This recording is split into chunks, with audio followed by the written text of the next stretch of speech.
The Choijin Lama temple complex was built between 1904 and 1908 at the order of the 8th Jabzandambakutogd, spiritual leader of Mongolian Buddhism, or Bogd Khan, and later head of the Bogd Khaganate in Mongolia following its independence in 1911. The complex was dedicated to his younger brother, the sitting Choijin Lama, or protector of Buddhist teachings in Mongolia. The Choijin Lama served as the official state oracle of Mongolia and occupied the temple until his death in 1918. One of the few surviving historic Buddhist buildings in Mongolia in the 1920s. Communist revolutionaries took over the Mongolian government with the support of the Soviet Union and sought to suppress traditional religion around the country. Violent purges in 1937–38 led to the arrest and execution of thousands of lamas. All the monasteries in Mongolia, over 1,000,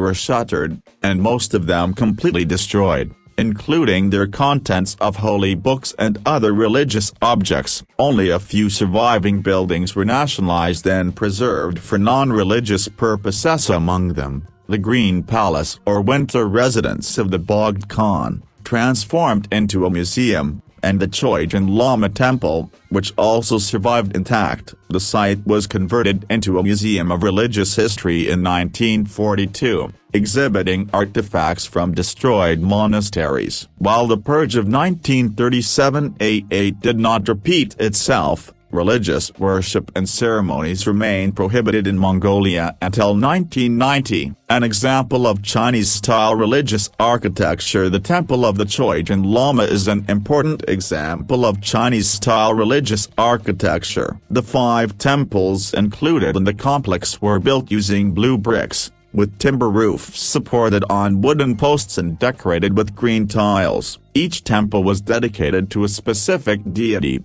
including the Makrans, or Maharajas, great king guardians of the 4 directions, the Shakyamuni Buddha, and the tantric deities worshipped by the Choijin Lama. The main temple is where the Choijin Lama would go into a trance and make oracular pronouncements to be interpreted by an attendant lama or monk.